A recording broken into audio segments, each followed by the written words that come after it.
Après 3 jours de travaux, la réunion stratégique des points focaux de la Commission climat du bassin du Congo, CCBC, a pris fin ce 30 octobre à Brazzaville. Les objectifs fixés ayant été atteints, il ressort de ces travaux un portefeuille de 42 projets, dont 33 projets présélectionnés par les États et 9 projets issus des organisations sous-régionales. Arlette Soudonono, ministre et secrétaire exécutif de la CCBC, s'est dit satisfaite de la qualité des projets sélectionnés, mettant en avant leur impact positif à la fois sur le plan socio-économique et environnemental. Lorsque j'ai appelé à un dialogue technique approfondi, franc et constructif, j'étais certaine de la qualité de nos experts. Je peux aujourd'hui affirmer que nos attentes ont été largement dépassées.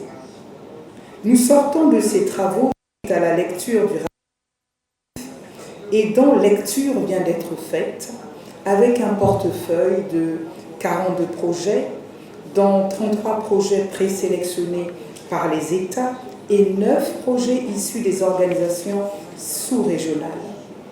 Ces programmes régionaux sont classés dans plusieurs domaines d'intervention, notamment le domaine A et le domaine B, consacrés respectivement à la gestion durable des écosystèmes et protection côtière, ainsi que celui de la pêche et aquaculture durable.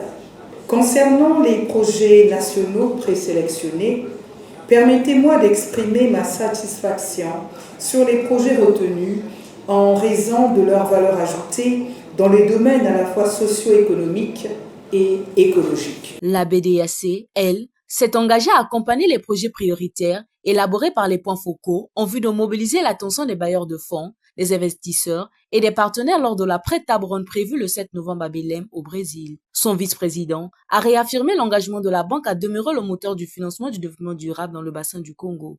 Dans ces moments historiques, emplis d'espoir et d'espérance, la BDAC réaffirme son engagement à être le moteur du financement du développement durable dans le bassin du Congo.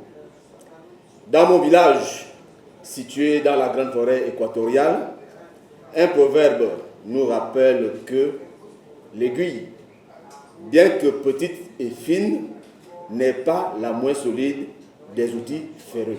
À l'image de cette aiguille fine et petite, mais solide, la BDAC proposera, pour les projets prioritaires retenus, des mécanismes innovants de finances endogènes, de finances souveraines, de finances citoyennes, de finances résilientes, non spéculatives et fondamentalement durables. La feuille de route désormais définie, les points focaux ont salué le bon déroulement des travaux et se sont félicités de la dynamique enclenchée. Le dynamisme impulsé au secrétariat exécutif de la CCBC a permis d'atteindre à ce jour tous les objectifs escomptés. La tenue des travaux dans les locaux de la BDAC a été un symbole fort de l'appropriation régionale de cette initiative.